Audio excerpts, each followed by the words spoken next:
Welcome my dear students. Class 12th chemistry और NEET के लिए भी एक बहुत ही इंपॉर्टेंट चैप्टर हम डिस्कस कर रहे हैं आजकल, वो है P block elements. P block elements में ग्रुप 16 की हम बात कर रहे हैं और ऑक्सीजन की आज हम बात करें कि ऑक्सीजन से बनने वाले मॉलिक्यूल्स, उनकी प्रिपरेशन कैसे वो प्रिपेयर हो सकता है और उसकी क्या प्रॉपर्टीज़ हो सकती हैं। सबसे पहले die nitrogen, that is O2।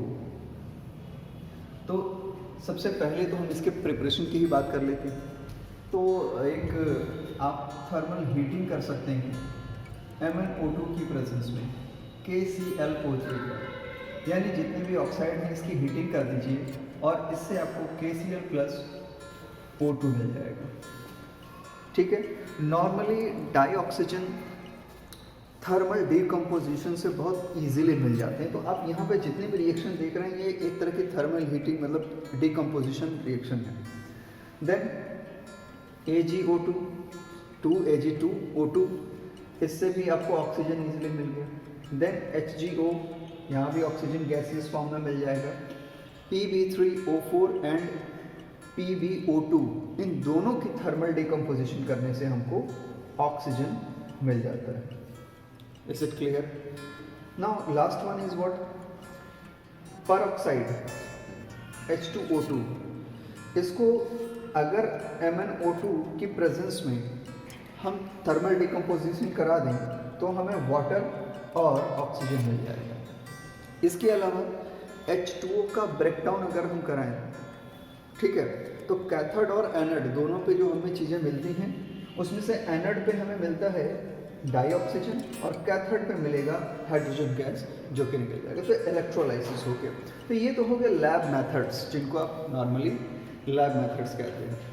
तो इसके बाद इंडस्ट्रियल प्रोसेस की बात करें तो CO2 निकाल देंगे और क्या निकाल देंगे भाई, H2 जो वाटर वेपर के फॉर्म में होगा ना, गैसियस फॉर्म में यानी वाटर वेपर।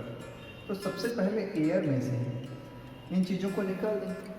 अब जो एयर का कॉम्पोजिशन बचेगा इसको निकालने के बाद, ठीक है, जो रिमेनिंग पार्ट है उसका हम लिक्विफिकेशन करा देंगे, लिक्विफाई करा देंगे। ठीक है, लिक्विफिकेशन करा देंगे और लिक्विफिकेशन कराने के बाद फिर इसका फ्रैक्शनल डिस्टिलेशन करा देंगे। क्या करा देंगे भाई, फिर इसका फ्रैक्शनल डिस्टिलेशन करा देंगे, फ्रैक्शनल डिस्टिलेशन।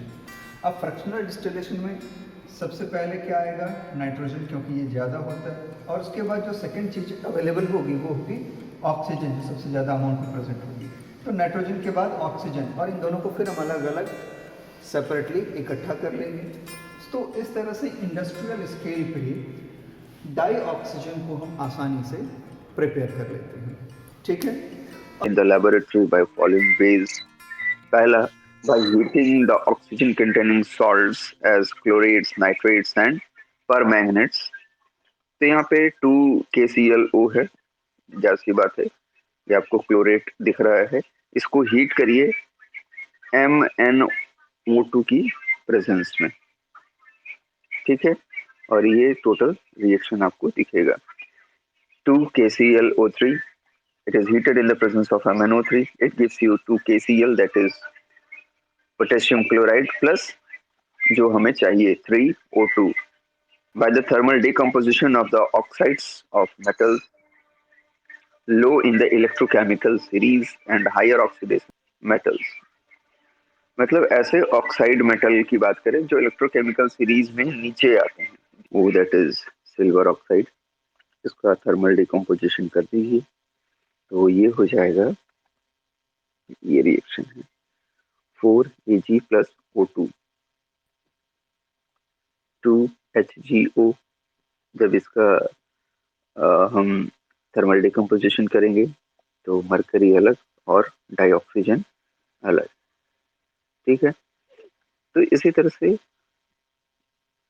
PbO2 है, यहाँ भी डाइऑक्सीजन आपको मिल जाएगा। तो हाइड्रोजन पेरोक्साइड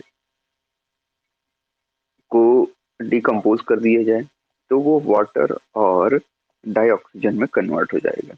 और यहाँ पे कैटलिस्ट की जरूरत होगी, कैटलिस्ट होगा मैंगनीज डाइऑक्साइड। कौन होगा? Manganese dioxide. डाइऑक्सीजन की। तो डाइऑक्सीजन एक कलरलेस ऑर्डरलेस गैस है और नॉर्मल कंडीशंस में बिल्कुल भी पॉइजनस नहीं होती है। इवन इस अर्थ पे जितनी भी एरोबिक लाइफ है उसके लिए ऑक्सीजन ऐसी एयर का कंपोजिशन है जिसके बिना कि लाइफ सर्वाइवल पॉसिबल नहीं है। और आजकल का जो एटमॉस्फेयर है, अर्थ का जो अब प्रेजेंट एटमॉस्फेयर है, इसको हम ऑक्सीडाइजिंग एटमॉस्फेयर इस फ्री ऑक्सीजन की प्रेजेंस की वजह से ही कहते हैं, डाइऑक्सीजन की वजह से। सॉल्युबिलिटी की बात करें तो ये वाटर में सॉल्युबल होता है। आप देख सकते हैं 30.8 centimetre cube of oxygen is easily soluble in 100 centimetre cube of the water. It has 3 isotopes और ये तीनों आइसोटोप बहुत ही स्टेबल हैं, जिसमें से O16 सबसे नॉर्मल वाला है, देन O17 एंड O18। इसमें से आप O16 और O18 को नॉर्मली आप अक्सर रिएक्शंस में देख ही लेते हैं। O17 थोड़ा रेयर देखने को मिलता है, बट ये तीनों ही स्टेबल होते हैं। मॉलिक्यूलर ऑक्सीजन की बात करें तो ये पैरामैग्नेटिक होता है। ये मतलब एक पॉइंट नोट करने वाली बात है, एक इम्पॉर्टेंट बात है। This is one of the important, वैसे तो सारी प्रॉपर्टीज़ इम्पॉर्टेंट होती हैं, बट ये वाली प्रॉपर्टी थोड़ा ज़्यादा अच्छे से पढ़िए, क्योंकि मॉलिक्यूलर ऑक्सीजन को यहाँ पे पैरामैग्नेटिक होना चाहिए नहीं था, लेकिन इसकी स्टेबिलिटी का राज यही है कि ये जो मॉलिक्यूलर ऑक्सीजन है, डाइऑक्सीजन, ये पैरामैग्नेटिक बिहेवियर शो करता है ना। रिएक्टिंग स्पीसीज भी है और ये पैरामैग्नेटिक भी है, जबकि इसके जो p ऑर्बिटल्स हैं वहाँ पे अभी कम्प्लीटली फिल नहीं है, वो वहाँ पे अभी भी कमी है, अभी भी हमें इलेक्ट्रॉन्स की कमी है, बट स्टिल ये पैरामैग्नेटिक बिहेवियर शो करता है।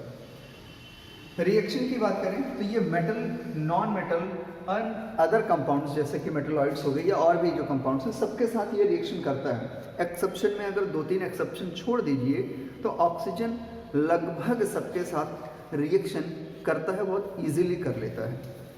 कुछ रिएक्शंस को देख लेते हैं। यहाँ पे कैल्शियम ऑक्सीजन का रिएक्शन है, कैल्शियम ऑक्साइड बन रहा है यहाँ पे। Then Mg+O2 magnesium oxide, aluminium के ऑक्साइड्स, यहाँ पे फास्फोरस के ऑक्साइड्स हैं। देन कार्बन के साथ भी बहुत अच्छे से ये रिएक्ट करता है, और कार्बन के साथ जब ये रिएक्ट करता है तो एक गैस क्रिएट करता है, दैट इज CO2। और ये जो CO2 गैस होती है यही ग्रीन हाउस गैस की तरह बिहेव करती है, ग्रीन हाउस गैस की तरह बिहेव करती है, यानी वार्मिंग बढ़ाने का काम करते हैं। Then ZnS+3O2 it gives you zinc oxide, SO2 dioxide यहाँ बन जा रहा है। देन मेथेन गैस, अब देखिए यहाँ पे गोबर गैस वाली कॉम्पोजिशन है, जैसे मेथेन कहाँ से निकलता है, गोबर से निकलता है, और CO2 भी निकलता है वहाँ से, यानी बर्न होने पर CO2 और CH4। तो CH4 यानी methane plus oxygen it gives you CO2 plus H2O। इसके अलावा वो है V2O5, और ये कुछ स्पेशल कंडीशन में ऐसा रिएक्शन पॉसिबल है, हमेशा ये रिएक्शंस पॉसिबल नहीं है। तो आप इसको नोट कर सकते हैं कि ये स्पेशल कंडीशन के रिएक्शंस हैं, इनके लिए V2O5 होना ज़रूरी है। रिवर्सिबल रिएक्शन है, इजीली आप देख पा रहे हैं। Dioxygen is a colourless and odourless gas. ये कलरलेस भी है, ऑर्डरलेस भी है। It is soluble in water, and about its solubility in water is to extent 3.08 centimeter cube in 100 centimeter cube of water at 293 Kelvin. यानी एक normal room, the vital support of marine and aquatic life. So dioxygen liquefies at 90 Kelvin and freezes at 55 Kelvin. And non-metals, that is metal and non-metal, कुछ अपवाद अगर छोड़ दें तो except some metals like gold and platinum यहाँ पे हैं, and some noble gases, कुछ नोबल गैसेस को छोड़ दीजिए और कुछ मेटल्स, तो लगभग हर एक मेटल या नॉन मेटल यानी हर एक एलिमेंट से पीरियोडिक टेबल में डाइऑक्सीजन रिएक्ट करने की कैपेसिटी रखता है।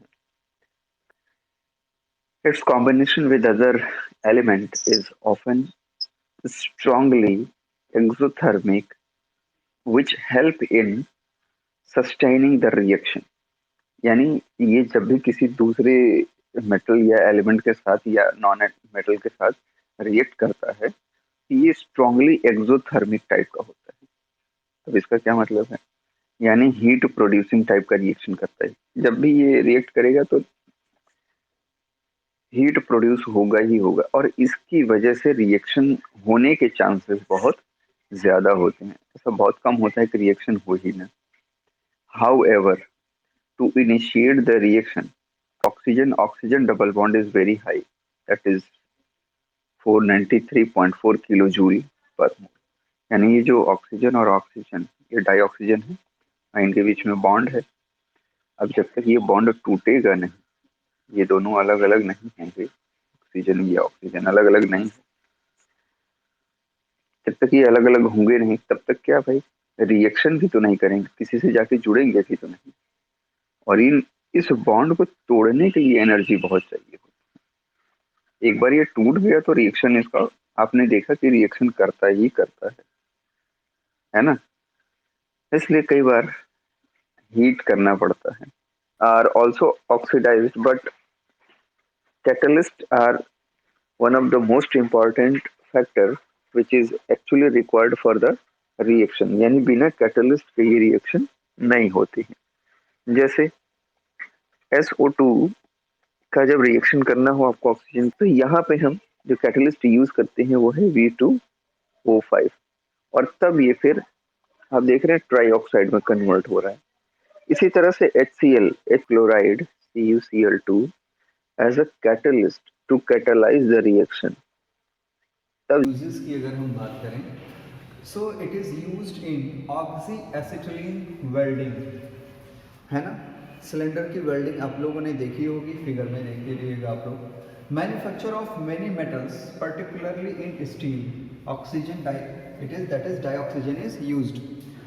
Oxygen cylinders are widely used in hospitals, high altitude flying and mountaineering. इसके अलावा जब सी वाटर में बहुत डीप जाते हैं तो वहाँ भी हमें ऑक्सीजन सिलेंडर्स की ज़रूरत पड़ती है, नाइट्रोजन के साथ मिक्स करके हम उसको यूज़ करते हैं। द कंस्ट्रक्शन ऑफ फ्यूल्स, कुछ हाईली रिक्वायर्ड फ्यूल्स होते हैं, जैसे रॉकेट प्रपल्सन के लिए हमको फ्यूल जो बनाना पड़ता है वहाँ पे ऑक्सीजन की बहुत ज़रूरत पड़ती है। For example, hydrogens in liquid oxygen provides tremendous thrust in rockets. तो रॉकेट फ्लाई या लॉन्चिंग जो होती है, जिसमें कि आपके सैटेलाइट लॉन्चिंग व्हीकल्स भी हो सकते हैं, तो वहाँ पे हम इसका यूज़ करते हैं। आपको पता है कि लॉन्चिंग, जो रॉकेट लॉन्चिंग है या प्रपल्सन है, उसमें दो तरह के फ्यूल हम यूज़ करते हैं, लिक्विड और सॉलिड फ्यूल्स। लिक्विड फ्यूल को शुरू में यूज़ किया जाता है ताकि बहुत ही पावरफुल थ्रस्ट क्रिएट हो, जिससे कि वो ज़मीन से उठ के ऊपर की ओर जा सके। और फाइनली जब कुछ हाइट पे चला जाता है तो वहाँ पे सॉलिड फ्यूल भी अपने आप को स्टार्ट करते हैं, उसका एक सेटअप हम फिक्स कर लेते हैं रॉकेट के अंदर। और सॉलिड फ्यूल जब अपने आप को स्टार्ट करता है तो फिर वो 11 किलोमीटर पर सेकंड की स्पीड से भी ज़्यादा तेज होता है, जिसकी वजह से एस्केप वेलोसिटी मिलती है और आसानी से रॉकेट बाहर की ओर निकल जाता है। So these are some beautiful uses of dioxygen. कर लेते हैं साथ में बाइनरी कंपाउंड ऑफ ऑक्सीजन। कैसा compound? Binary compound of oxygen with another element is called oxide. किसी भी दूसरे एलिमेंट के साथ जब ऑक्सीजन का बाइनरी कंपाउंड बनेगा तो उसको हम ऑक्साइड कहेंगे। ऑक्साइड सिंपल भी हो सकते हैं और कॉम्प्लेक्स भी हो सकते हैं। तो यहाँ पे हमारा फोकस रहेगा सिंपल ऑक्साइड्स के ऊपर, ठीक है। Oxides can be simple like MgOAl2O3 और mixed like Pb3O4 etc. In general, metallic oxides like CaO, BaO, Na2O are basic in nature. That is calcium oxide, barium oxide, sodium oxide are basic in nature. Non-metal oxides like SO2, CO2 are acidic in nature. जो basic भी होते हैं और acidic भी होते हैं, दोनों तरह का कैरेक्टर शो करते हैं। तो जो ऑक्साइड दोनों तरह के कैरेक्टर शो करे उसको हम बोलते हैं amphoteric oxides. For example, Al2O3 is ferric oxide. They react with the acid as well as base. For example, you can see here Al2O3 plus 6HCl plus 9H2O. अब यहाँ पे ये क्या कर रहा है भाई, एसिड के साथ बिहेव कर, एसिड के साथ इसका रिएक्शन किया जा रहा है। अब इसका बिहेवियर देखिए, अब ये AlH2O6 आपने देखा ये कॉम्प्लेक्स बना और ये बेसिक बिहेवियर शो कर रहा है। In the second case sodium hydroxide के साथ जबकि ये रिएक्ट कर रहा है, जबकि ये क्या है, ये बेस है, एल्कली आप कह सकते हो, ठीक है। इसके साथ जब ये रिएक्ट कर रहा है तो आप ये देख सकते हो हाइड्रोक्साइड बनाया, AlOH कंडीशन में आ रहा है और इस कंडीशन में ये एसिडिक बिहेवियर को शो कर रहा है। यानी ऐसे ऑक्साइड्स जो एसिड और बेस दोनों की तरह बिहेव कर सकते हैं उनको एम्फोटेरिक बोलते हैं। नॉर्मली ऑक्सीजन जो है वो रिएक्शन कर लेता है, बट इनिशिएशन करने के लिए डाई ऑक्सीजन में क्या होता है कि ये जो ऑक्सीजन है आपस में दो बॉन्ड से जुड़ा होता है, डबल बॉन्ड से आपस में जुड़ा होता है। ये बहुत कोवैलेंट होते हैं, बहुत ही स्ट्रांगली एक दूसरे से जुड़े होते हैं, स्ट्रांग होते हैं। तो आप कह सकते हो कि इस बॉन्ड को पहले तोड़ना पड़ेगा, डिसोसिएट करना पड़ेगा। तो bond dissociation enthalpy 93.4 kilo joule per mole, इतना है। तो थोड़ा सा रिएक्शन को इनिशिएट करने के लिए, इस बॉन्ड को तोड़ने के लिए थोड़ी एनर्जी प्रोवाइड करनी पड़ती है, इसलिए नॉर्मली इसमें आपको हीट प्रोवाइड करना पड़ता है। लेकिन जब एक बार ये ब्रेक हो जाता है तो ऑक्सीजन क्या करता है, एक्सोथर्मिक टाइप ऑफ रिएक्शन करता है, यानी हीट प्रोड्यूस करता है। तो शुरुआत करने में प्रॉब्लम है, उसके बाद ऑक्सीजन खुद ही रिएक्टिव स्पीसीज की तरह रिएक्शन करेगा, एक्सोथर्मिक रिएक्शन करेगा। इसलिए आपको ऑक्सीजन के ऑक्साइड बहुत अबंडेंट अमाउंट में देखने को मिलते हैं। So this is all about the dioxygen and simple oxides. Next video lectures में हम ओजोन की बात करेंगे और उसके बाद फिर उसके आगे के ग्रुप की बात करेंगे। Thank you very much.